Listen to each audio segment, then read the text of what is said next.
காசி மாநகரத்தை பிரம்மதத்தன் அப்படிங்கிற ராஜா ஆட்சி பண்ணிட்டு வந்தார். அவர் ஒவ்வொரு வருஷமும் ஒரு திருவிழா நடத்துறது வழக்கம். எல்லா தேசத்திலிருந்தும் எல்லா வகையான ஜனங்களும் அதில் வந்து கலந்துக்குவாங்க. ஒரு சமயம் அது மாதிரி விழா நடந்துகிட்டு இருந்தது. வைகுண்டத்திலிருந்து தேவலோகத்திலிருந்து நிறைய தேவகுமாரர்கள்லாம் காசி நகருக்கு அப்போது வந்திருந்தாங்க. அதில் முக்கியமாக ஒரு 4 தேவகுமாரர்கள். அந்த 4 பேரையும் சுற்றி ஏகப்பட்ட கூட்டம். அப்படி என்ன விசேஷம் அவங்கக்கிட்ட அப்படின்னா, மற்றவங்களை விட அவங்க முகம் அழகாக இருந்ததா அப்படி பார்த்தா அப்படியும் இல்லை. அவங்க அணிஞ்சிருந்த மலர் மாலைகள் தான் அதுக்கு காரணமாக. அந்த மலர்கள்லேருந்து அப்படி ஒரு அபூர்வமான நறுமணம். இதுக்கு முன்னாடி இப்படி ஒரு நறுமணத்தை அந்த ஊர் ஜனங்க அனுபவிச்சதே இல்லை.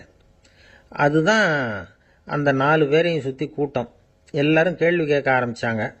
உடனே அந்த 4 தேவகுமாரர்களும் எல்லாருக்கும் தெரியும்படியாக வானத்தில் எழும்பி கொஞ்சம் உயரமாக நின்றுக்கிட்டாங்க.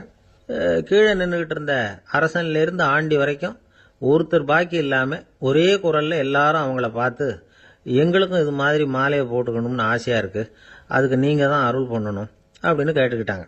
மாலை போட்டுக்கிறதுனா எல்லாருக்கும் ஆசையாக தானே இருக்கும். அந்த 4 தேவகுமாரர்களில் ஒருத்தர் புத்தர் பிரான். அவர் சொன்னார், பூலோகவாசிகளே, நான் சொல்கிறத கொஞ்சம் பொறுமையாக கேளுங்க. கக்காரு அப்படிங்கிற கற்பக விருஷத்தின் மலர்களால் தொடுக்கப்பட்டது இந்த மாலை. இதுக்கு நிறைய சக்தி உண்டு. எந்த காலமும் இது வாடாது, வாசனையும் குறையாது. ஆனால் இதை அணிந்து கொள்றதுக்கு சில தகுதிகள் தேவை அப்படின்னார். என்ன தகுதி அது சொல்லுங்களேன் அப்படின்னு ஏக காலத்தில் எல்லாரும் சத்தம் போட்டாங்க. தீய இயல்புகள் உள்ளவங்க, இழிந்த சிந்தனை, இழிந்த செயல் உள்ளவங்க இந்த மாலையை அணிய முடியாது அப்படின்னார்.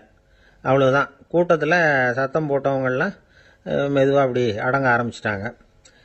இன்னொரு தேவகுமாரன் சொன்னார், அடுத்தவங்க பொருளை அபகரிக்காதவன், அடுத்தவங்களுக்கு கெடுதல் பண்ணக்கூடிய பொய் பேசாதவன், பேராசையினால் கெட்ட வழியில் பொருள் ஈட்ட நினைக்காதவன் இந்த மாலையை போட்டுக்கலாம் அப்படின்னார். கூட்டத்திலிருந்து யாரும் முன்னுக்கு வரல. ஒரே ஒரு ராஜகுரு மட்டும் கொஞ்சம் முன்னாடி வந்தார். பெரியவர், படித்தவர். அவர், எனக்கு தகுதி இருக்குது அந்த மாலையை போட்டுக்கிறதுக்கு அப்படின்னார். வேற ஒன்றும் இல்லை, பொய் சொல்லியாவது அந்த மாலையை வாங்கிக்குவோமே அப்படின்னு முடிவு பண்ணிட்டார் அவர். அவ்வளோதான், மாலையை வாங்கிட்டார். அடுத்த தேவகுமாரன் பேசினார். யாருக்கு திடமான அறிவும் மனமும் இருக்குதோ, யாருக்கு நல்ல காரியங்களில் அசையாத ஈடுபாடு இருக்குதோ, நல்ல அரிய பொருள்களை தனியாக தான் மட்டும் அனுபவிக்க விரும்பாதவர் யாரோ அவர் முன்னாடி வந்து இந்த மாலையை வாங்கிக்கலாம் அப்படின்னார். அந்த தகுதியும் எனக்கு இருக்குன்னார் ராஜகுரு. மாலையை வாங்கி போட்டுக்கிட்டார். இன்னொரு ராஜகுமாரன் பேச ஆரம்பித்தார். அறநெறியில் செல்வம் சேர்க்கணும், ஆடம்பர பொருள்களுக்கு அடிமையாகக்கூடாது, வெற்றி அடைஞ்சாலும் கர்வம் வரக்கூடாது, அப்படிப்பட்டவங்க இந்த மாலையை போட்டுக்கலாம்னார். துணிஞ்சு பொய் சொல்லி அதையும் வாங்கி கழுத்தில் போட்டுக்கிட்டார் இந்த ராஜகுரு. இன்னொரு ராஜகுமாரன் சொன்னார், சான்றோர்களை நிந்திக்காதவங்க, புறம் பேசாதவங்க இந்த மாலையை போட்டுக்கலாம்னார். அதையும் வாங்கி போட்டுக்கிட்டார். திருவிழா முடிஞ்சுது. எல்லாரும் திரும்பி போயிட்டாங்க. மறுநாள் ராஜகுரு 4 மாலைகளையும் போட்டுக்கிட்டு ராஜசபைக்கு வரார். வந்தவர் ரொம்ப அவஸ்தையோடு வர்றார். மாலையெல்லாம் வாடி போயிட்டுது, வாசனை எதுவும் கிடையாது. அது மட்டும் இல்லை, அவருக்கு கடுமையான தலைவலி வேற வந்துட்டுது. துடிச்சு போயிட்டார். மாலையை கழட்டவும் முடியல. ஜனங்கள்லாம் அவரை பார்த்து சிரிக்க ஆரம்பிச்சிட்டாங்க. என்னத்துக்கு ஆசைப்படணும், ஏன் இப்படி கஷ்டப்படணும் அப்படின்னு. ராஜா பார்த்தார். மறுபடியும் விழாவுக்கு ஏற்பாடு பண்ணினார். தேவகுமாரர்கள்லாம் வந்தாங்க. ராஜகுரு வந்தார்.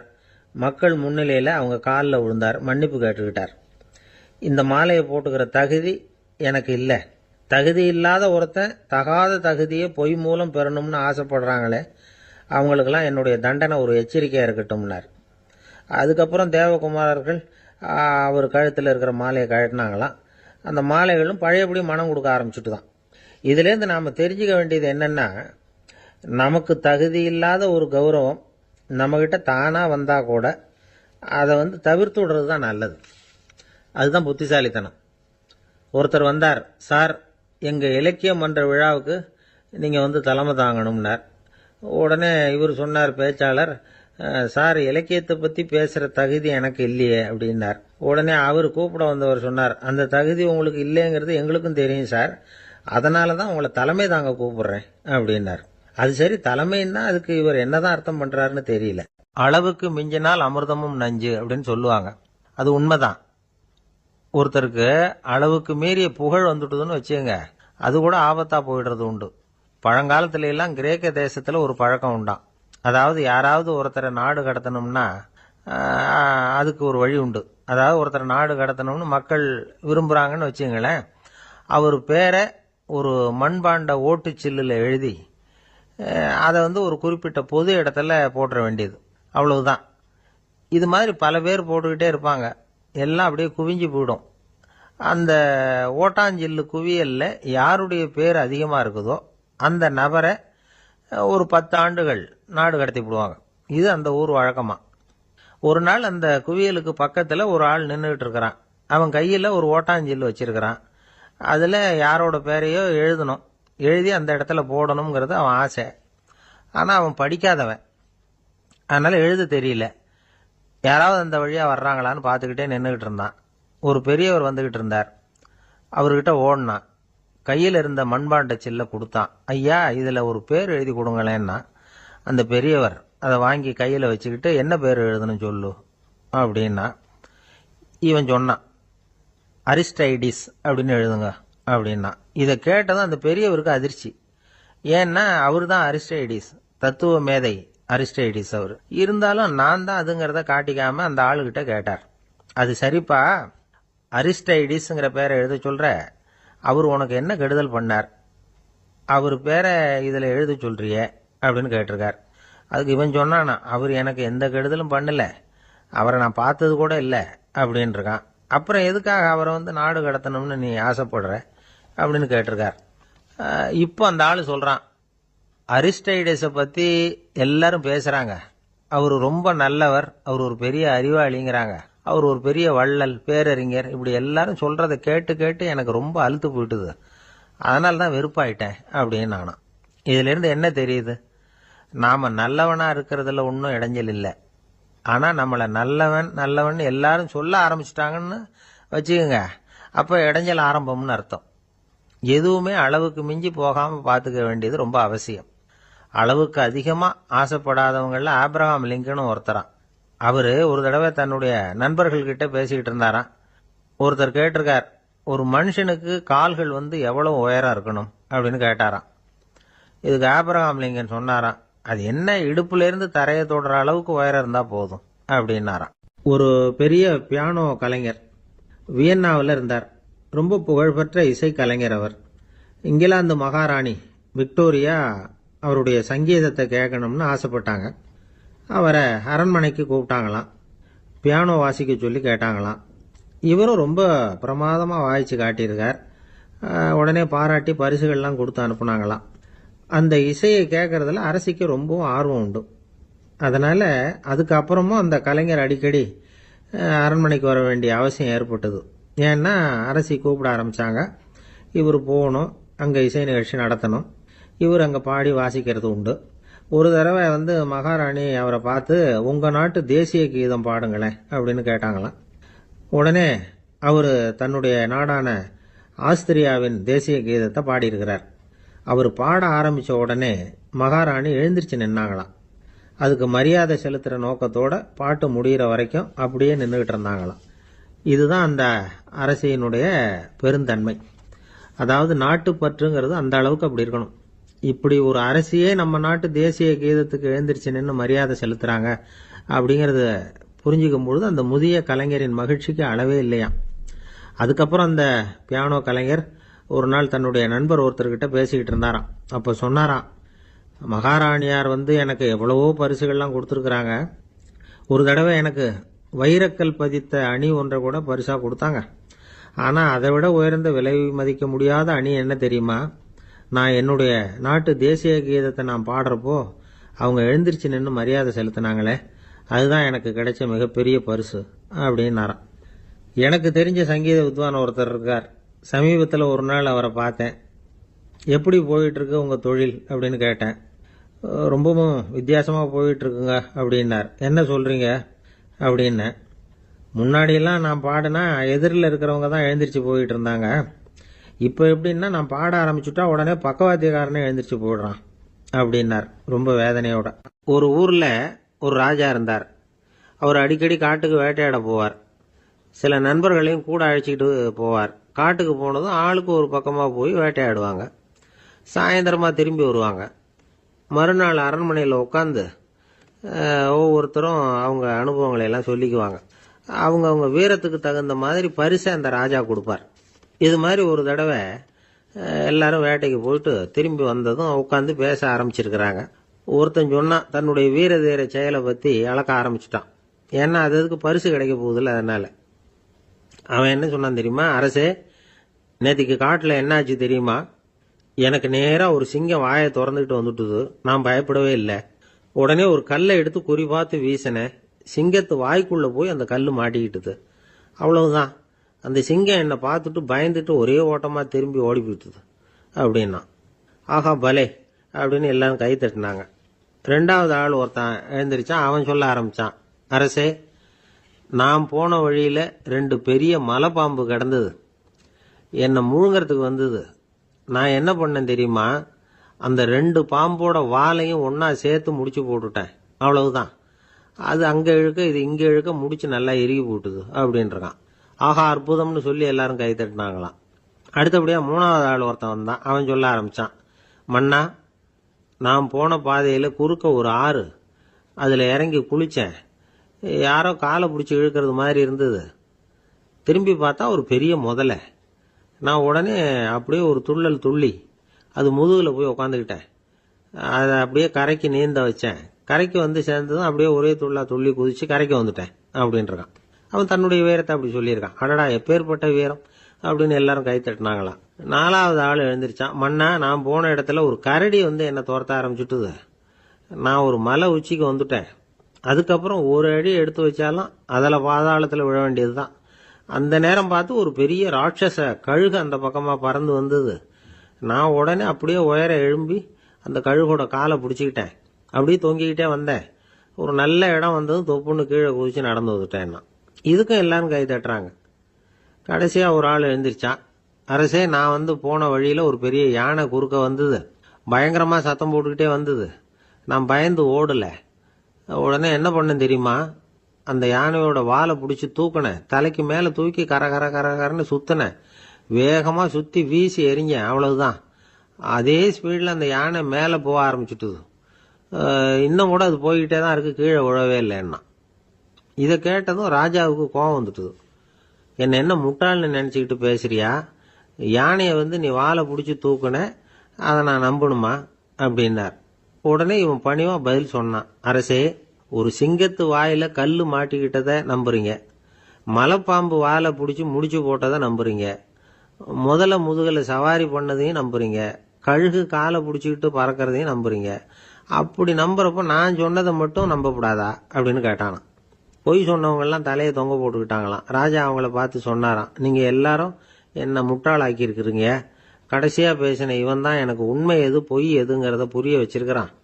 இவன் தான் உண்மையான தைரியசாலி அப்படின்னு சொல்லி அவனுக்கே பரிசெல்லாம் கொடுத்து பாராட்டினாராம். இப்படி ஒரு கதை. உண்மையை நிலைநாட்டுகிறவன் தான் உண்மையான வீரன் அப்படிங்கிறத இதுல இருந்து நாம புரிஞ்சுக்கணும். இந்த காலத்துல எல்லாம் பொய் சொன்னாதான் பழைக்க முடியுங்கிறது ஒரு சில பேரோட நம்பிக்கை. ஒரு அப்பாவுக்கு தன் மகனுக்கு பொய் சொல்ல தெரியலையேங்கிற கவலை. பொய் சொன்னாதான் இந்த உலகத்துல பிழைக்கலாம், ஆனா இவனுக்கு அது தெரியலையே, அதனால இவனை அழைச்சிட்டு போய் நடுக்கடல்ல விட்டுட்டு வந்துருவோம் அப்படின்னு அழைச்சிட்டு புறப்பட்டான். கடற்கரைக்கு போனான். மகனுக்கு சந்தேகம், எங்கப்பா என்ன அழைச்சிட்டு போறேன்னு கேட்டிருக்கான். கடல்ல மீன் பிடிக்க கத்து கொடுக்க போறேன் உனக்கு அப்படின்னானா. நான் ஏற்கனவே மீன் பிடிச்சிட்டேனேன்னானா இவன் மகன். எங்க அதுன்னு கேட்டிருக்கான் அப்பங்காரன். சுட்டு சாப்பிட்டுட்டேன் இருக்கான் புள்ள. அப்பங்காரன் பார்த்தான், சரி நம்ம புள்ள பொழைச்சிக்கோ அப்படின்னு சொல்லி திருப்பி அழைச்சிட்டு வந்துட்டான். நம்மள சில பேர் ரொம்ப தைரியமா இருப்பாங்க. நாம கூட சொல்றது உண்டு, அந்த ஆளுகிட்ட வர்றதுக்கு எமன் கூட பயப்படுவான் அப்படின்னு சொல்றது உண்டு. தைரியசாலிகளை நெருங்கிறதுக்கு எமன் பயப்படுவான் அப்படின்னு சொல்றது உண்மைதான். அது பொய் இல்லை. மன வலிமை இருக்கு பாருங்க, அது மனுஷனை காப்பாற்றும். இது மருத்துவ ரீதியான உண்மை. உடல் கோளாறுகள் மன ஆரோக்கியத்தை பாதிக்கும். மன எழுச்சி, மன போராட்டம் இதெல்லாம் உடல் இயக்கத்தில் மாறுதலை உண்டாக்குது. சில வகையான நோய்களுக்கும் மனசுக்கும் இருக்கிற சம்பந்தம் என்னங்கிறத பற்றியெல்லாம் இப்போ ஆராய்ச்சி பண்ணுறாங்க. ஆஸ்மா, மூட்டு வலி, பெருங்குடல் அழற்சி, உயர் ரத்த அழுத்தம், சோரியாசிஸுங்கிற தோல் வியாதி, வயிற்று புண்ணு, இந்த தைராய்டு நச்சுத்தன்மை, இது மாதிரி நோய்களை உண்டாக்குறதுல மனசோட பங்கு என்னங்கிறத பற்றியெல்லாம் ஆய்வு பண்ணி பார்த்துருக்குறாங்க. எதுக்கு எடுத்தாலும் சோர்ந்து போகிறது, தோண்டு போகிறது, இப்படிப்பட்ட மனவாகு, அதோட யாரும் நமக்கு உதவ முடியாது அப்படிங்கிற மனோபாவம், கைவிடப்பட்ட மனநிலைமை, இதெல்லாம் நோயோட தீவிரத்தை ரொம்ப அதிகரிக்க செய்யுதான். இவங்கெல்லாம் அந்த கைகால் வலிக்குது, உடம்பு அசதியாக இருக்குது, தூக்கம் வரல, முதுகு வலிக்குது, உடம்புல உணர்ச்சி குறையுது, கை கால் விரல்லாம் மரத்து போகுது, இப்படி ஏதாவது சொல்லிக்கிட்டு டாக்டர்களை தேடி வந்துக்கிட்டு இருப்பாங்க. நெஞ்சு வலி யாருக்கு வருது தெரியுமா?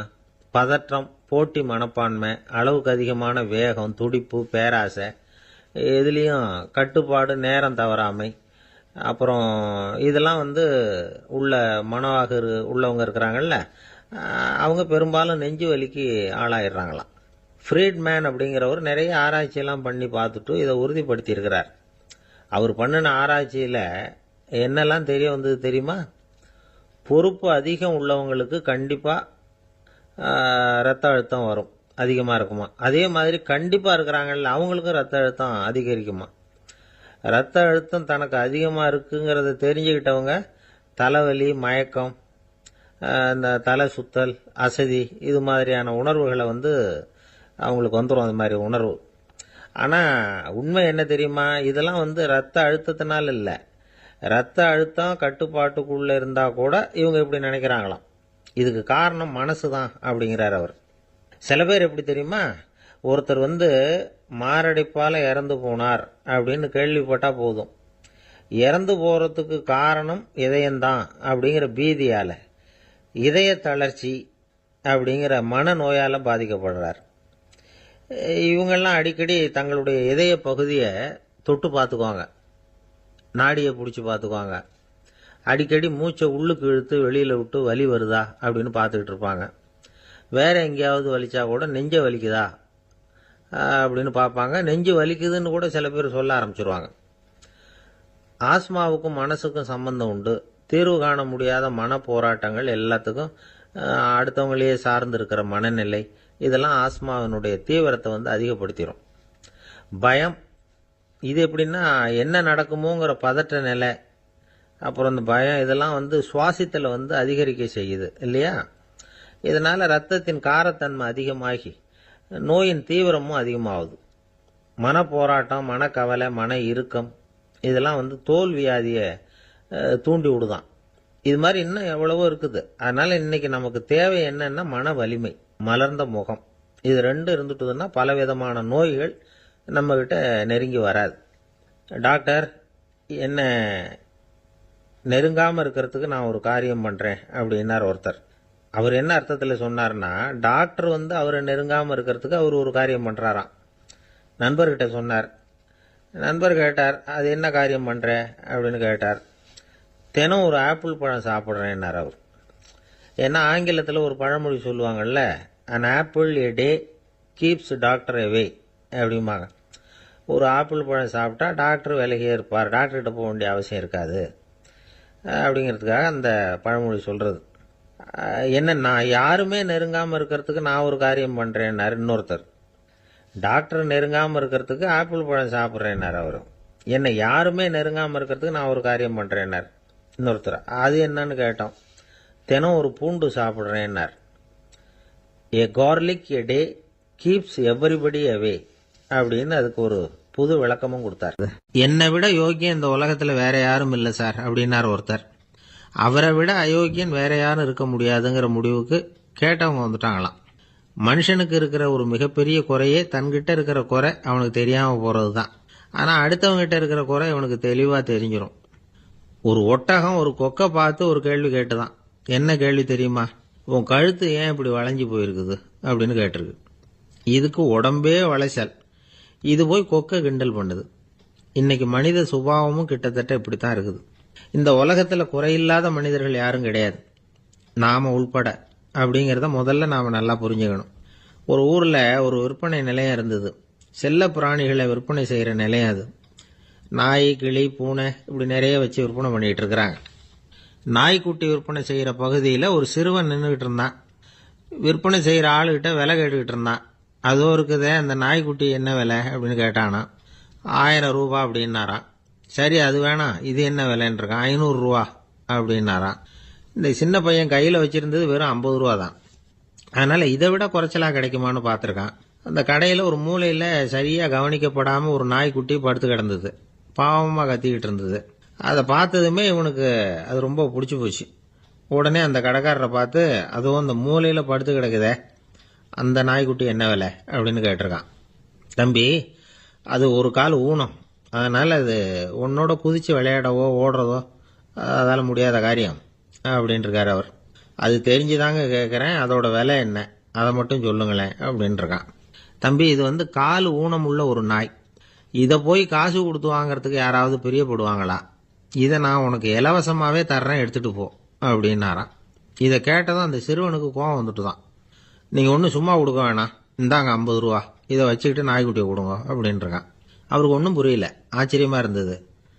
சரின்னு பணத்தை வாங்கிட்டு நாய்க்குட்டியை தூக்கி கொடுத்தார். அந்த சிறுவன் அந்த நாய்க்குட்டியை 2 கையாலையும் வாங்கினா, மார்போட பிரியமாக சேர்த்து அணைச்சிக்கிட்டான். தெருவில் இறங்கி நடக்கிறான். அப்படி நடக்கும்பொழுது தான் பார்க்குறார், கடைக்காரர் ஆச்சரியமாக அவனை பார்க்குறார். அப்போ தான் அவருக்கு ஒரு விஷயம் புரியுது. அந்த சிறுவன் தெருவில் நாய்க்குட்டியை மார்போடு அணைச்சிக்கிட்டு விந்தி விந்தி நடந்து போய்கிட்டு இருக்கிறான். ஆமாம், அவனுக்கும் ஒரு கால் ஊனம். இந்த நாய்க்குட்டியை யாருமே வாங்க மாட்டாங்கன்னு நினச்சிக்கிட்டு இருந்தார். குறையுள்ள அதுக்கும் ஒரு எஜமானன் கிடைச்சுட்டான். அதனால ஊனம் ஒரு குறை இல்லை அப்படிங்கிற உண்மையை அந்த கடைக்காரர் புரிஞ்சுக்கிட்டாராம். நம்மால் ஒருத்தர் கொஞ்சம் வயசானவர், எழுந்திரிச்சு சரியாக நடக்க முடியாது, சாய்வு நாற்காலியிலேயே எப்பவும் உட்காந்துருப்பார். அவர் தனக்கு துணையாக ஒரு நாயை பக்கத்தில் வச்சிருந்தார். அதுவும் ரொம்ப வயசான ஒரு நாய், எழுந்திரிக்கவே சிரமப்படும், நடக்கவும் முடியாது. அவர் பக்கத்திலேயே இதுவும் சோர்ந்து போய் படுத்து கிடக்கும்.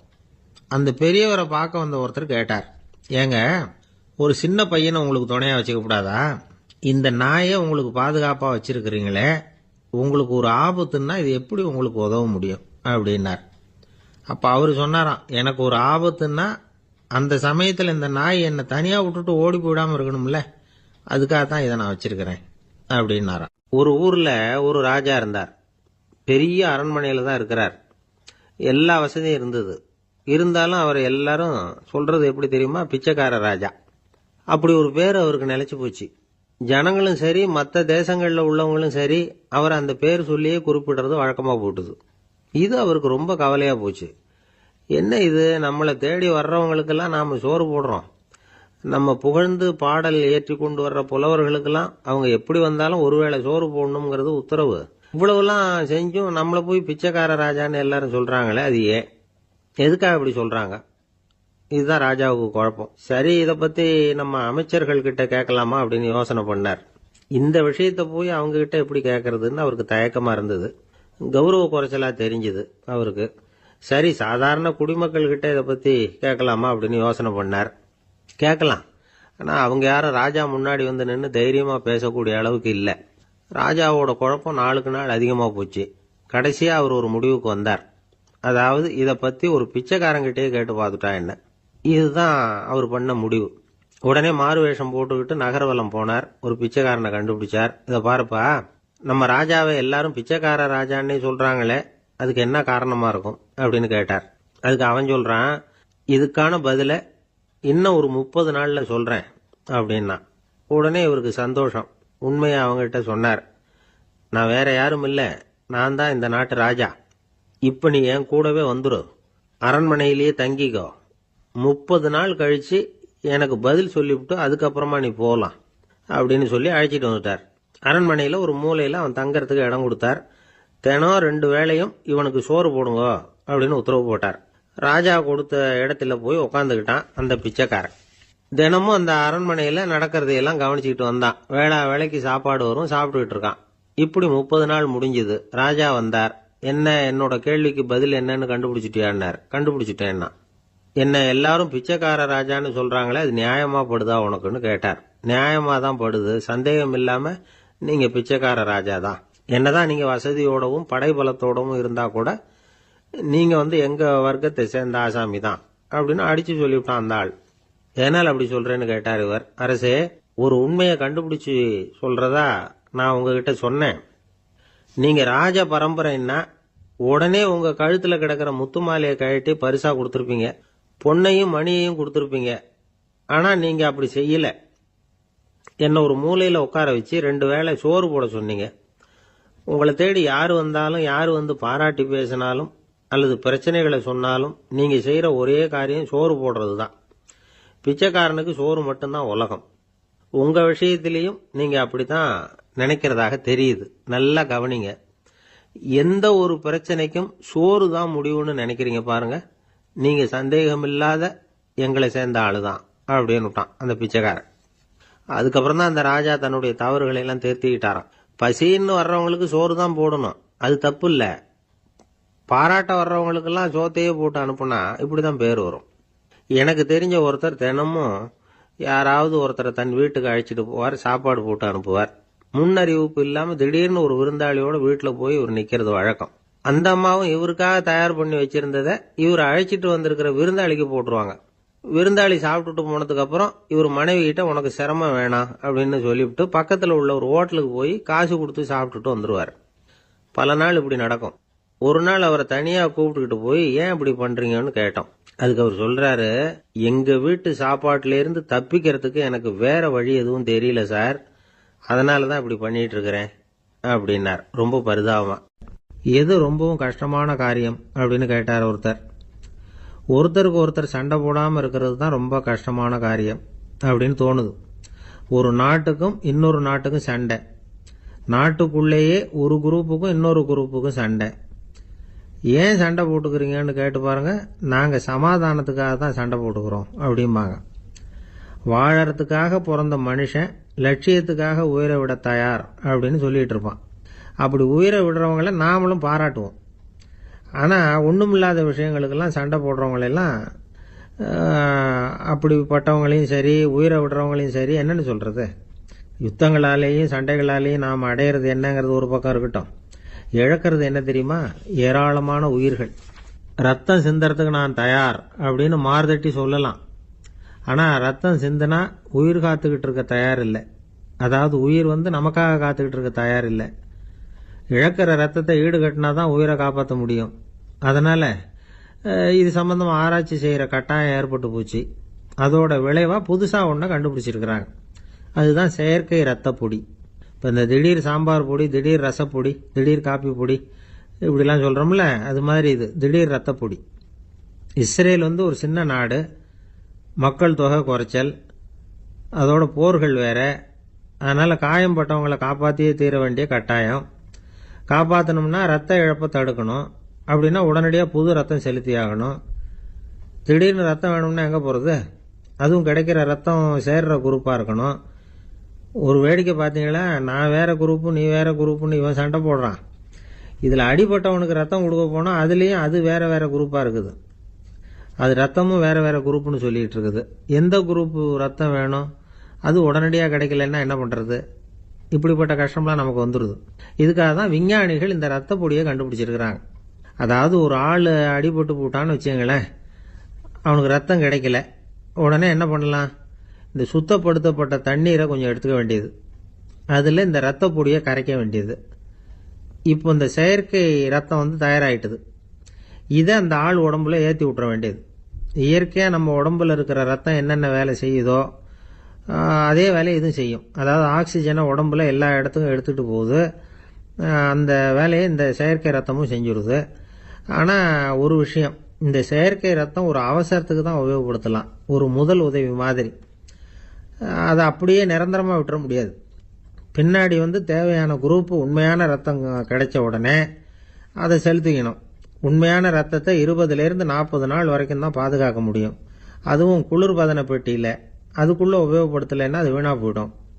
இந்த ரத்த பொடி அப்படி இல்லை, எவ்வளோ நாள் வேணும்னாலும் அப்படியே வச்சிருக்கலாம். குளிர்பதன பெட்டியும் தேவையில்லை. ஆனால் ஒன்று, இது தண்ணியில் கலந்து செயற்கை ரத்தமாக ஆக்கிவிட்டா அதோட வலு 72 மணி நேரம் தான். அதாவது 3 நாள். அதுக்குள்ளே அந்த ஆசாமியை எங்கேயாவது ஆஸ்பத்திரிக்கு தூக்கிட்டு போய் உண்மையான ரத்தத்தை கொடுத்துடணும். சண்டையில் அடிபடுறவங்க, சாலை விபத்தில் அடிபடுறவங்க, இவங்களுக்கெல்லாம் அவசரத்துக்கு கை கொடுத்து உதவுறது இந்த செயற்கை ரத்த பொடி. அதுக்கப்புறம் நாம் கொடுக்குற ரத்தம் தான் அவங்கள காப்பாற்றணும். இன்னைக்கு ரத்தத்தை தானமாக கொடுக்க தயாராக இருக்கிற நல்ல உள்ளங்கள் ஏராளம். எவ்வளவு ஆக்சிடென்ட், ஆப்ரேஷன், இதில் சம்மந்தப்பட்டவங்களை காப்பாற்றுறது நாம் தானமாக கொடுக்குற ரத்தம் தானே. ஒரு ஆக்சிடென்ட்டு, ஒரு ஸ்கூட்டர் ஒரு ஆள் மேலே மோதி விட்டுது, பார்த்து வரக்கூடாதா அப்படின்னா அந்த ஆள், நீ தான் பார்த்து நடக்கணும், ஏன்னா 20 வருஷமாக நான் அந்த ஸ்கூட்டரை ஓட்டிக்கிட்டு இருக்கிறேன் அப்படின்னா இவன். இதுக்கு அவன் சொன்னானா, நீ தான் பார்த்து ஓட்டணும், ஏன்னா 40 வருஷமா நான் இப்படி நடந்துகிட்டு இருக்கிறேன் அப்படின்னானா. ஒரு ஆள் அசையாம கிடக்கிறார், அவர் இருக்காரா போயிட்டாராங்கிறத எப்படி முடிவு பண்றோம்? அவர் மூக்குக்கு முன்னாடி புறங்கையை வச்சு பார்க்குறோம், மூச்சு வருதா இல்லையா அப்படிங்கிறத கண்டுபிடிக்கிறதுக்காக. மூச்சுங்கிறது அவ்வளவு முக்கியமான ஒரு விஷயம். சுவாசம் இல்லைன்னா எதுவுமே இல்லை. நம்ம பூமி இருக்க, அது கூட சுவாசிக்குதுங்கிறத சோவியத் விஞ்ஞானிகள் கண்டுபிடிச்சிருக்கிறாங்க. பூமிக்கு மேலே இருக்கிற மண் அடுக்கில் காற்றில் உள்ள ஆக்சிஜன் ஆக்சிகரணம் அடையுது அப்படின்னு தான் இதுவரைக்கும் எல்லாரும் நம்பிக்கிட்டு இருந்தாங்க. ஆனால் இப்போ என்ன கண்டுபிடிச்சிருக்கிறாங்கன்னா, அந்த ஆக்சிஜன் பூமிக்குள்ள 1 கிலோமீட்டர் ஆழம் வரைக்கும் ஊடுருவி போகுதான். பூமிக்குள்ள 2 பக்கமும் பல கிலோமீட்டர் வரைக்கும் பரவுதான். பூமிக்குள்ள இருக்கிற நீர்நிலை அடுக்குகள் தான் நுரையீரல் செய்கிற வேலையை செய்யுதான். நம்ம உடம்புல நுரையீரல் இல்லைன்னா ஒன்றும் நடக்காது. ஒரு மரத்தை தலைகீழா தொங்க போட்டால் எப்படி இருக்கும்? அப்படி யோசிச்சு பாருங்க. அப்படி தான் இதுவும், நுரையீரலும் அப்படி தான் இருக்கும். வலது பக்கம் ஒன்று, இடது பக்கம் ஒன்று. வலது பக்கம் நுரையீரல் கொஞ்சம் பெருசாக இருக்கும், நுட்பமான நரம்பு குழாய்கள் அதில் இருக்கும். கோடிக்கணக்கான நுண்ணிய குழாய்களை வச்சுக்கிட்டு தான் அது வேலை செய்யுது. 25 கோடி குழாய்கள் இருக்கும். அதை அப்படியே முழுசாக பிரித்து பரப்புனா ஒரு டென்னிஸ் கோர்ட்டில் பாதி பரப்பளவு இருக்குமா. நுரையீரல் நிறம் கருஞ்சிவப்பு தான். புகை அதிகமாக உள்ளே போச்சுன்னா அது கருப்பாயிடுது. காற்றுல உள்ள பிராணவாயுவை இது இழுத்து எடுத்துக்கிட்டு ரத்தத்தை சுத்தப்படுத்துகிற முக்கியமான வேலையை இது செய்யுது. அசுத்த காற்றை வெளியில் அனுப்பி வச்சுருது. ஒருத்தர் வேகமாக ஓடி வரார், அவருக்கு மூச்சு இறைக்கும். பயங்கரமாக எதையாவது பார்த்து விடுறார், உடனே மூர்ச்சை ஆயிடுவார். இது மாதிரி சமயங்களில் வேற எந்த தூண்டுதலும் இல்லாமல் நுரையீரல் தானாகவே இயங்கும். இப்படி ஒரு அவசியம் ஏற்படுறப்போ இயக்கத்தை தூண்டி விடுற முக்கியமான இணைப்பு மூளைக்கு கீழே முதுகு எலும்புக்கு மேற்பகுதியில் இருக்குது. அது உடனே சுவாசத்துக்கு அவசர உதவியை கொடுக்குது. இப்போ ஒருத்தர் பேசாமல் உட்காந்துருக்கார். இந்த சமயத்தில் அவருக்கு 1 பங்கு காற்று தேவைப்படுதுன்னு வச்சுக்கோங்க. அவர் எழுந்திரிச்சு நடக்கும் பொழுது 1.5 மடங்கு தேவைப்படும். ஓடுனார்னா 3 மடங்கு தேவைப்படும். படுத்திருக்கிறப்ப 1/2 மடங்கு தான் தேவைப்படும். இதுக்கு நிமிஷத்துக்கு 16 தடவை மூச்சு விட்டாகணும். இப்படி சாதாரணமாக உள்ளே இழுக்கிற காற்று கொஞ்சம்தான் இருந்தாலும் இது மாதிரி 8 மடங்கு காற்றை உள்ளே இழுத்து வச்சுக்கிற சாமர்த்தியம் நுரையீரலுக்கு இருக்குதான். தண்ணி, நுண்கிருமிகள், ரசாயன பொருள் இப்படி எது உள்ளே போனாலும் நுரையீரல் சமாளிச்சுக்கும். 30 வருஷமா விடாத புகை பிடிக்கிறவர் தொடர்ந்து உள்ள அனுப்பி வைக்கிற புகையை கூட சமாளிக்குதுன்னா பார்த்துங்களேன். உள்ளே போகிற புகை நுட்பமான சுவாச முடிச்சுகளை அழிச்சு விடுது. கறி புகை அது மேலே படிஞ்சு உபயோகம் இல்லாமல் பண்ணிவிடுது. ஆனாலும் தேவைக்கு அதிகமாக 8 மடங்கு கூடுதலாக சுவாச முடிச்சுகள் நம்ம உடம்புக்குள்ளே இருக்கிறதுனால சமாளிக்க முடியுது. சமாளிக்க முடியலன்னா சில சமயம் மூச்சு திணறும். அதை ஒரு எச்சரிக்கையாக எடுத்துக்கிட்டு புகை பிடிக்கிற பழக்கத்தை விட்டுடணும். அதுதான் நல்லது. ஆனால் அப்படி யார் விடுறது? இணை பிரியாத 2 நண்பர்கள் இருந்தாங்களாம். 2 பேரும் விடாமல் சிகரெட் குடிக்கிறவங்க. அதில் ஒருத்தன் செத்து போட்டான். இன்னொருத்தன் அதுக்கப்புறம் 2 சிகரெட்டாக குடிக்க ஆரம்பிச்சானா. ஏன் இப்படி பண்ணுறேன்னு கேட்டிருக்காங்க. நான் ஒரு சிகரெட்டு தான் குடிக்கிறேன், செத்து போன என்னுடைய ஃப்ரெண்டு இருக்கானே செத்து போனவன், அவனுக்காக இன்னொரு சிகரெட்டு குடிக்கிறேன் அப்படின்னு நானா. இது ரொம்ப ஆபத்து, விட்டுடு அப்படின்னு சொல்லியிருக்காங்க. சரின்னு ஒத்துக்கிட்டான். ஆனால் அதுக்கப்புறமும் ஒரு சிகரெட் வீதமாக குடிச்சிக்கிட்டே இருந்தான். சிகரெட் பழக்கத்தை நீ இன்னும் விடலையான்னு கேட்டாங்களாம்.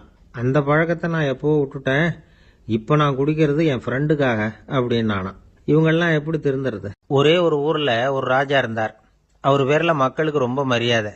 அவ்வளவு நல்லா ஆட்சி புரிஞ்சுக்கிட்டு வந்தார். அவருக்கு வயசாயிட்டுது.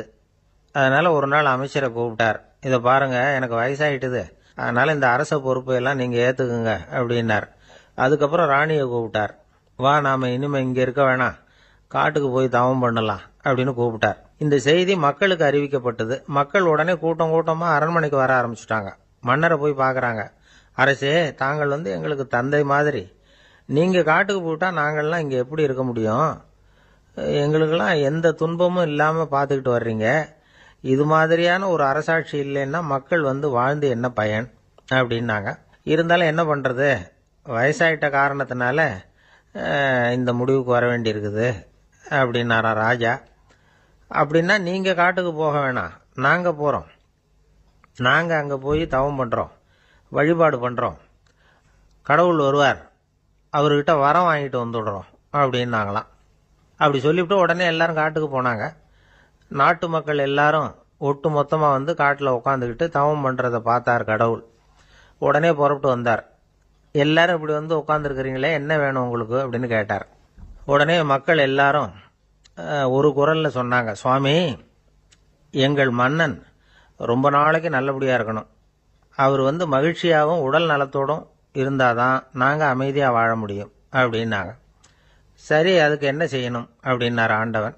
எங்கள் மன்னருக்கு இன்னும் ஒரு 100 வருஷம் ஆயுளை கொடுங்க அப்படின்னாங்க. அவ்வளவுதானே, சரி அப்படியே ஆகட்டும் அப்படின்னு சொல்லிவிட்டு ஆண்டவன் போயிட்டார். மக்கள் மகிழ்ச்சியோடு திரும்பி வந்தாங்க. மன்னா, கடவுள் வரம் கொடுத்துட்டார், நீங்கள் 100 வருஷம் வாழ போகிறீங்க அப்படின்னாங்க.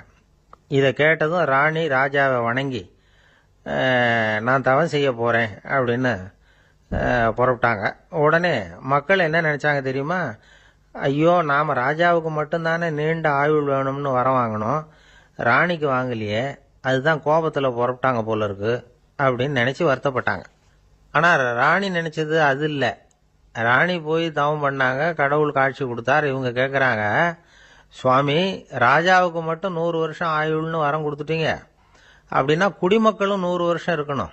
இப்படிப்பட்ட குடிமக்கள் இல்லைன்னா அப்படிப்பட்ட அரசன் இருந்து என்ன பிரயோஜனம் அப்படின்னாங்களாம். ஆண்டவன் பார்த்தார், சரி அவங்களும் 100 வருஷம் வாழ்வாங்க, அது மட்டும் இல்லை நீயும் 100 ஆண்டு காலம் வாழ வரமளிக்கிறேன் அப்படின்னு சொல்லிவிட்டு மறைஞ்சிட்டார். இதில் ஆண்டவன் வர்றதும் மறையறதும் முக்கியம் இல்லை. இதில் கவனிக்க வேண்டியது ஆள்கிறவனின் விசாலமானம், குடிமக்களின் விசாலமானம், ஆள்கிறவன் மனைவியினுடைய விசாலமானம். இப்படி ஒரு நாடு இருந்துட்டுதுன்னா எப்படி இருக்கும் வாழ்க்கை நினைச்சு பாருங்க. அதனால தான் பெரியவங்கள்லாம் சொல்றாங்க, இதய வாசல் திறந்தே இருக்கணும், இதயத்தின் கதவுகளை மூடாதீங்க அப்படின்னு சொல்லுவாங்க. என்கிட்ட ஒருத்தர் சொன்னார், என்னுடைய இதய வாசல் எப்பவும் திறந்தே தான் இருக்குதுன்னார். எதனால் அப்படி சொல்றீங்க அப்படின்னு கேட்டோம். டாக்டரே சொல்லிவிட்டார், என்னுடைய இதயத்தில் ஒரு ஓட்டை இருக்குது அப்படின்னு, வால்வு சரியில்லையா அப்படிங்கிறார். ஜென் துறவி, அவருக்கு ரொம்ப வயசாயிட்டுது, கடைசி காலம். நண்பர்களெல்லாம் கூப்பிட்டார். நண்பர்களே, நான் வித்தியாசமான முறையில் சாகணும்னு ஆசைப்படுறேன், அதுக்கு ஏதாவது யோசனை சொல்லுங்களேன் அப்படின்னு கேட்டாராம். நண்பர்கள் சிரிச்சாங்க. என்ன பேச்சு பேசுறீங்க, சாவறதுங்கிறது என்ன விளையாட்டு கத்தனமான காரியமா அப்படின்னு கேட்டிருக்காங்க.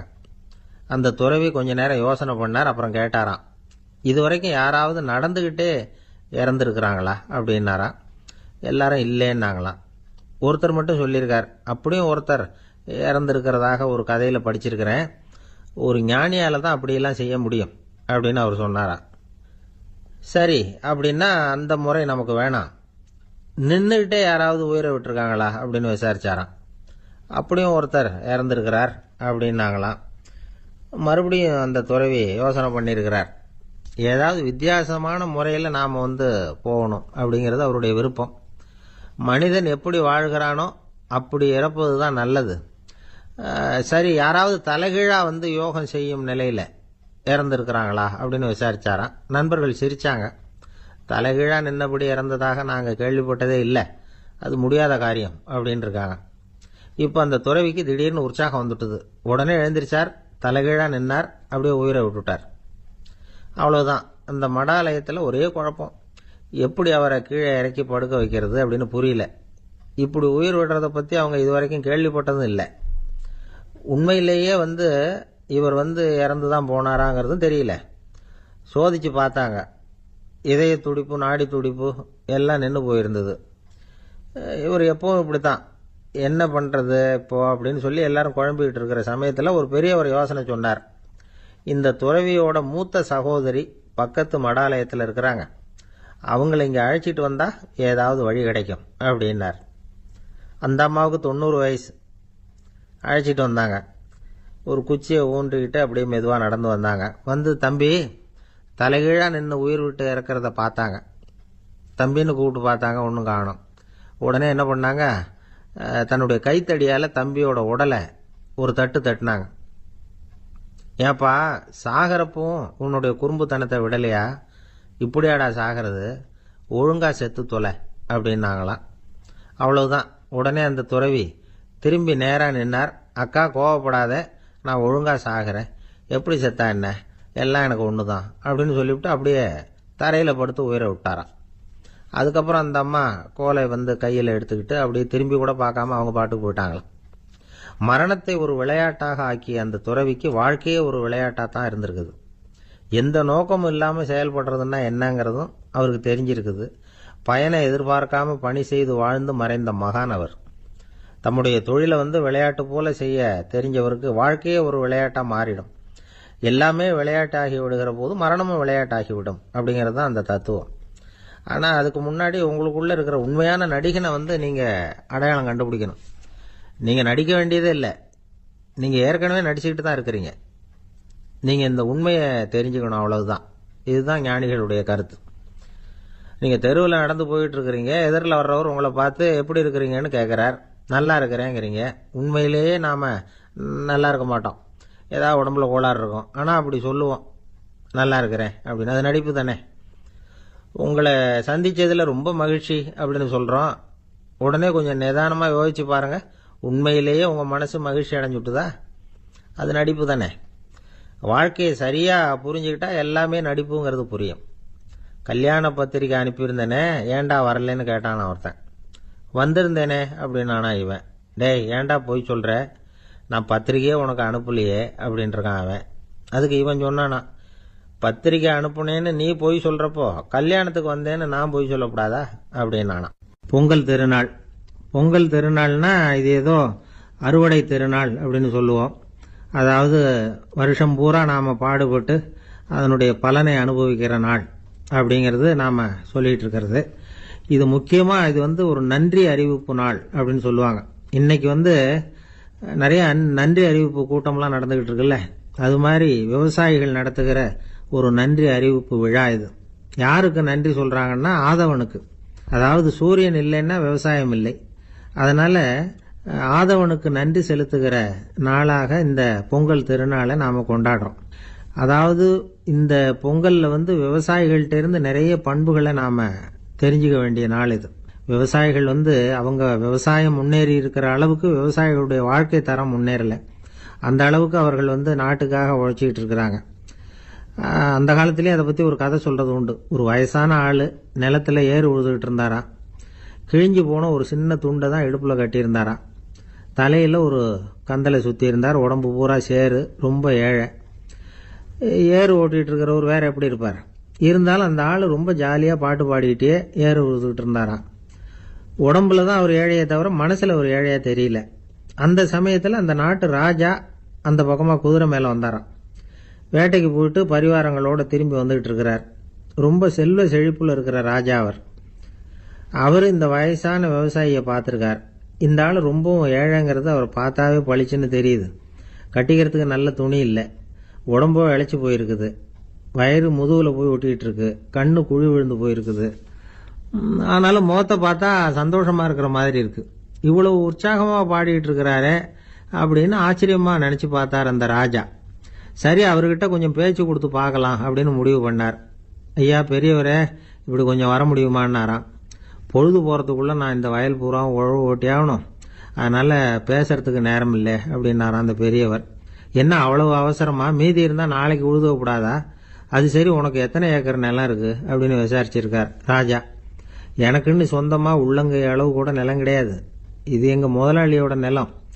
இதை பூராவும் உழுது முடிச்சாதான் அவர் கூலி கொடுப்பார். நான் கூலிக்கு உழுதுகிட்டு இருக்கிறேன். உங்ககிட்ட பேசிக்கிட்டு இருந்தா அவருக்கு துரோகம் பண்ணது மாதிரி ஆயிடும் அப்படின்னாராம். ராஜா குதிரையை விட்டு கீழே இறங்கினார். வரப்பில் நடந்து அந்த பெரியவர்கிட்டயே போனாராம்.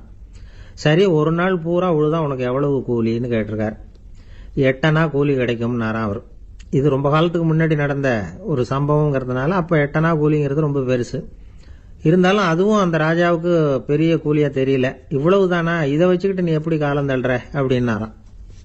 ஒன்றும் கவலை இல்லை அப்படின்னாராம் அவர். ராஜாவுக்கு ரொம்ப ஆச்சரியமாக போச்சு. 8 அணா கூலி வாங்குற இந்த ஆள் கவலை இல்லாமல் இருக்கிறார், ஏராளமான வசதியோடு இருக்கிறன்னா கவலை இல்லாமல் வாழ முடியலையே அப்படின்னு நினச்சி பார்த்துருக்கார். அது சரி, 8 அணாவில் எப்படி குடும்பம் நடத்துகிற அப்படின்னு கேட்டாராம். எனக்கு கிடைக்கிற 8 அணாவில் 2 அணா குடும்பத்துக்கு செலவழிக்கிறேன், 2 அணா பழைய கடனுக்கு கொடுக்குறேன், 2 அணா தர்மம் செய்கிறேன், 2 அணா வட்டிக்கு கொடுக்குறேன், ஒரு குறையும் இல்லைன்னாராம். ராஜாவுக்கு ஒன்றும் புரியல. எனக்கு ஒன்றும் புரியலேன்னு இருக்கார். ஐயா, எனக்கும் என் மனைவிக்கும் 2 அணா செலவாகுது. வயசான அம்மா அப்பா இருக்கிறாங்க, சின்ன வயசில் என்னை காப்பாற்றினவங்க அவங்க. அந்த கடனுக்கு 2 அணா செலவாகுது, அது பழைய கடன். என் தங்கச்சி ஒருத்தி ஆதரவு இல்லாத நிலைமையில தன்னுடைய மகனோட என் வீட்டில் இருக்கிறா. அவளுக்கும் அவள் மகனுக்கும் 2 அணா செலவு பண்ணுறேன், அது தர்மம். எனக்கு 2 பிள்ளைங்க இருக்கிறாங்க, அவங்களுக்கு 2 அணா செலவு பண்ணுறேன், அது வட்டிக்கு கொடுக்கறது மாதிரி. பிற்காலத்தில் அவங்க எங்களை காப்பாற்றுவாங்க. அந்த வகையில் நான் திருப்தியோடு வாழ்ந்துகிட்டு இருக்கிறேன் அப்படின்னாராம். ராஜாவுக்கு அர்த்தம் புரிய ஆரம்பிச்சுதான். அந்த பெரிய நிலத்தை விலை கொடுத்து வாங்கி அந்த பெரியவருக்கே தானமாக கொடுத்துட்டாராம். இப்போ உழுதவருக்கே நிலம் சொந்தமாயிட்டுது. அன்னையிலேருந்து அரசனுக்கும் ஆறுதல் கிடைச்சுதான். இப்படி ஒரு கதை சொல்லுவாங்க. எட்டனா வருமானத்தை வச்சுக்கிட்டு எப்படி காலத்தை தள்ளுறதுன்னு சொல்றதுக்காக இந்த கதையை சொல்றதாக யாரும் தப்பா நினைச்சுக்க கூடாது. கிடைக்கிறத எப்படி பங்கு போடுறார், எப்படி திருப்தியா வாழறார் அப்படிங்கிறது தான் முக்கியம். அது மாதிரி இன்றைக்கு இந்த பொங்கல் திருநாளில் உழவர்கள் மனசு மகிழ்ச்சியா இருந்ததுன்னா அது எல்லாரும் மகிழ்ச்சியா இருக்கிறது மாதிரி அர்த்தம். அதனால அவர்கள்ட்ட இருந்து நாம பாடம் கத்துக்கணும். சில உழவர்கள் தங்கள் நிலத்துல விளையறத தாங்கள் சாப்பிட மாட்டாங்க. அடுத்தவங்கள்ட்ட வித்துட்டு சந்தையில் போய் வேற அரிசி வாங்கிட்டு வந்து தான் இவங்க சாப்பிடுவாங்க. அப்படிப்பட்ட விவசாயிகள்லாம் இது உண்டு. பங்கிடுகிற பண்பை உழவர்கள்ட்ட இருந்து கற்றுக்கொள்ளுங்கள் அப்படிம்பாங்க. ஒரு ஆள் நிம்மதியா மகிழ்ச்சியா இருந்தானா, உங்க நிம்மதிக்கும் மகிழ்ச்சிக்கும் என்ன காரணம்னு கேட்டிருக்காரு இன்னொருத்தர். என்கிட்ட இருந்தது பூராவையும் என் பிள்ளைங்களுக்கு சமமா பங்கு போட்டு கொடுத்துட்டேன், எனக்குன்னு எதுவுமே வச்சுக்கல, அதுதான் நிம்மதிக்கு காரணம்னு இருக்கான். உங்ககிட்ட இருந்தது எவ்வளவு இருந்தது அப்படின்னு கேட்டிருக்காரு அவரு. மொத்தமா ஒரு 50,000 ரூபாய் இருக்கும் அப்படின்னு இருக்கான். அவ்வளவும் பணமாவே இருந்ததா அப்படின்னு கேட்டிருக்காங்க அவங்க. இல்லைங்க, அவ்வளவும் கடன், அதை தான் பிரிச்சு கொடுத்துருக்கேன் பிள்ளைங்க கிட்ட அப்படின்னு நானா அவன். காஞ்சிபுரத்துல பல்லவ ராஜா ஒரு கோவில் கட்டினார், கைலாசநாதர் கோவில். அதுக்கு கும்பாபிஷேகம் பண்றதுக்கு ஒரு நாள் குறிப்பிட்டு அதுக்கு வேண்டிய ஏற்பாடுகள்லாம் பண்ணினார். முதல் காரியமா கடவுளை வேண்டிக்கிட்டார், நீங்க இந்த கும்பாபிஷேகத்துக்கு நேரில் கலந்துக்கணும்னார். கடவுள் அந்த ராஜா கனவுல வந்தார். நீ கும்பாபிஷேகம் வச்சிருக்கிற அதே நாள்ல அதே நேரத்துல எனக்கு இன்னொரு ஊர்ல ஒரு கும்பாபிஷேகம் இருக்குது, அதுக்கு போக வேண்டியிருக்கு. அதாவது திருநின்ற ஊர்ல என்னுடைய பக்தர் ஒருத்தர், அவரும் ஒரு கோயில் கட்டி கும்பாபிஷேகம் செய்யறார், நான் அதுக்கு போக வேண்டியிருக்கு, அதனால உன்னுடைய தேதியை நீ மாத்தி வச்சுக்கோ அப்படின்னார். கடவுள் தான் எங்கேயும் இருக்கிறவராச்சே, அவர் நினைச்சா 2 இடத்துலயும் இருந்து கோயில் கும்பாபிஷேகத்தை நடத்த முடியாதா? ஏன் அப்படி செய்யல? அது ஒரு முக்கியமான காரணத்துக்காகத்தான். திருநின்ற ஊர்ல இருந்த பூசலாருங்கிற அந்த அடியாரின் பெருமையை இந்த உலகத்துக்கு எடுத்து காட்டணுங்கிறதுக்காகத்தான் கடவுள் அந்த ராஜா கிட்ட அப்படி சொன்னார். சரி, அந்த அடியார் அப்படி என்னதான் பெருசா கோயில் கட்டி விட்டார்? ராஜா கட்டின கோயிலை விட பெருசா? அவர் கட்டினது கருங்கல்லாலேயோ மண்ணாலேயோ மரத்தாலேயோ இல்ல. அவர் கட்டின கோயில் வேற மாதிரி. அது மனசால கட்டின கோயில், மனசுக்குள்ள இருக்கிற கோவில், மனக்கோவில். அந்த அடியார் தன்னோட மனசுக்குள்ள மாசக்கணக்கா ஒவ்வொரு கல்லா சேர்த்து கட்டின கோவில். இந்த விஷயம் ராஜாவுக்கு தெரியாது. அவர் என்ன நினைச்சுட்டாரு, அது நாம கட்டின கற்கோயிலை விட ரொம்ப பெருசா இருக்கும் போல இருக்கு அப்படின்னு நினைச்சுட்டாரு. சரி, அப்பேற்பட்ட அந்த கோயிலை தரிசனம் பண்ணிவிட்டு வருவோம் அப்படின்னு நினைச்சு ராஜா திருநின்ற ஊருக்கு போறார். அங்க போய் பார்த்தா கோயிலையும் காணும், ஒன்னையும் காணும். கடைசியில பூசலார் கட்டின மனக்கோவில் தான் அதுங்கிறத அவர் புரிஞ்சுக்கிறார். உடனே அந்த அடியாரின் காலில் விழுந்து வணங்குறார். அவரோ, இது மனசால முயன்ற கோவில், இதுக்கு இத்தனை பெருமையா அப்படின்னு ஆச்சரியப்படுறார். இதுல ஆச்சரியப்படுறதுக்கு ஒண்ணும் இல்ல. ஆண்டவன் விரும்புறது அகபக்தியையே தவிர புற தோற்றங்களே அல்ல. இத நாம புரிஞ்சுக்கிட்டோம்னா நமக்குள்ள எந்த வேறுபாடுகளும் வர்றதுக்கு வழியே இல்லை. இன்னொரு ராஜா இருந்தார்.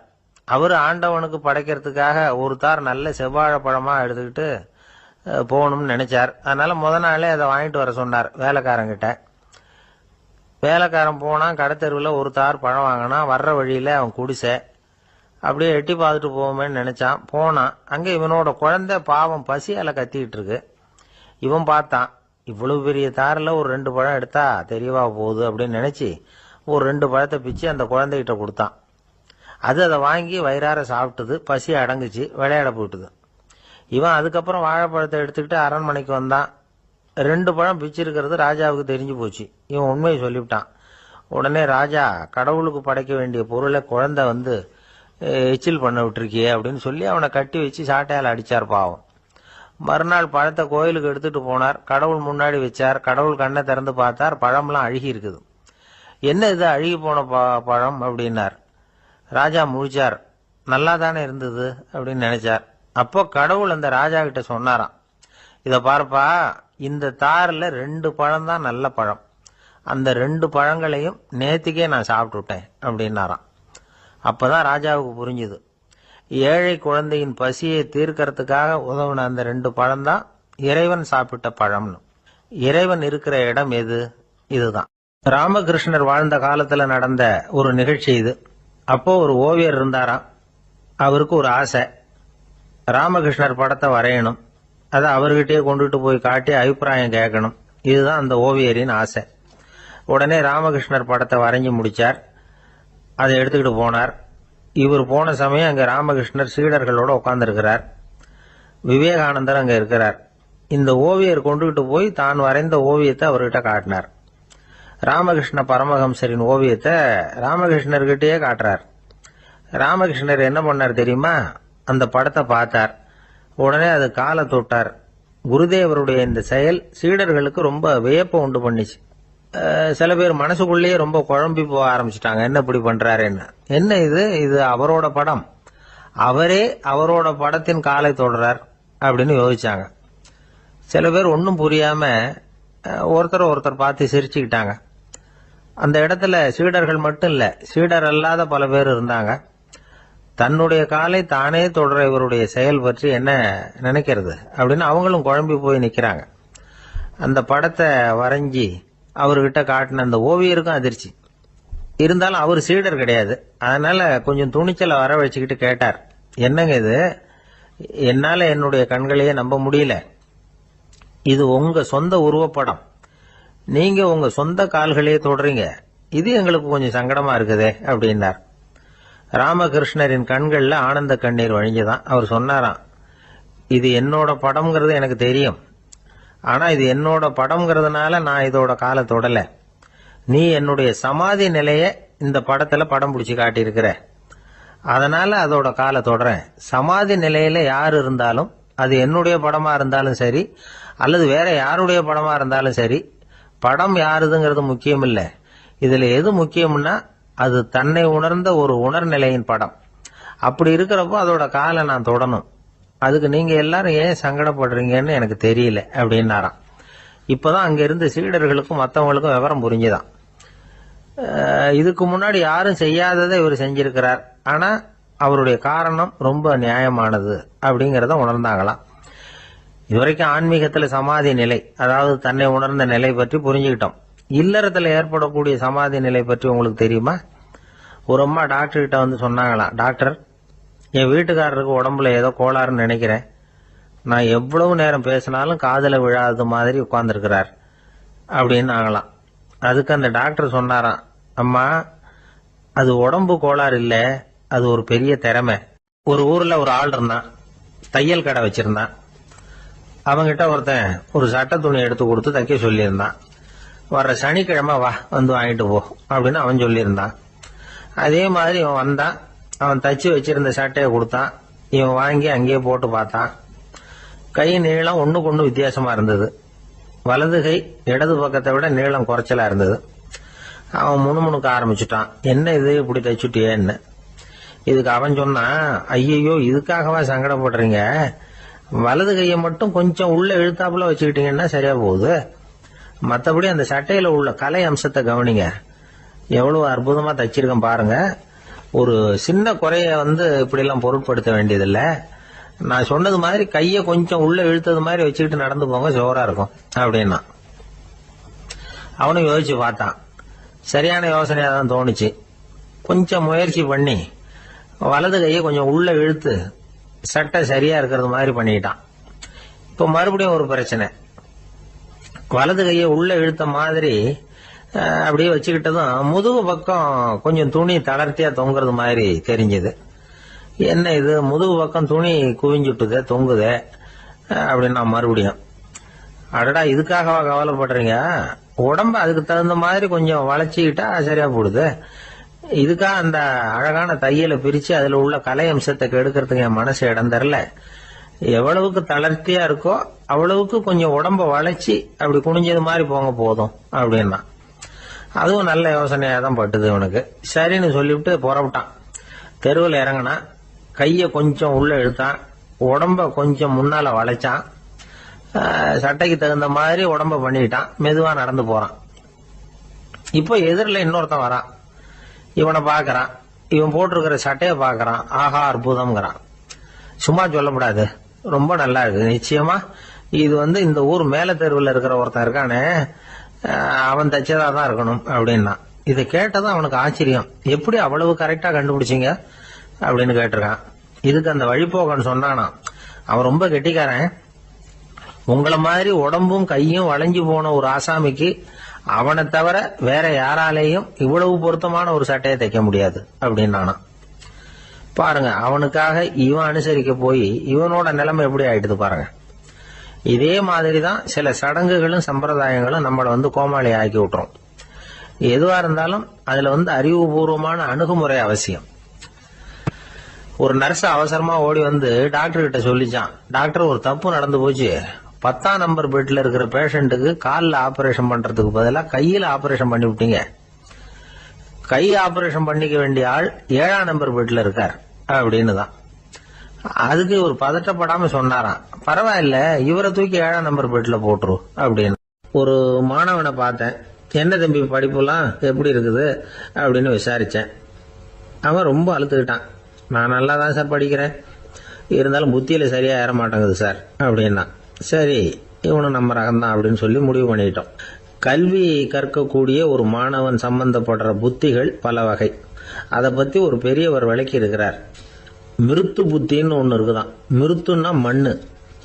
மண்ணால செவுறு கட்டுறோம்ல, மண் சுவரில் ஆணி அடிக்கிறதும் சுலபம், அதை பிடுங்கி எடுக்கிறதும் சுலபம். அது மாதிரி சில பேர் குரு சொல்லி கொடுக்கறத சுலபமா கேட்டு தெரிஞ்சு வச்சுக்குவாங்க, கொஞ்ச நேரத்துல சுலபமா மறந்தும் போயிடுவாங்க.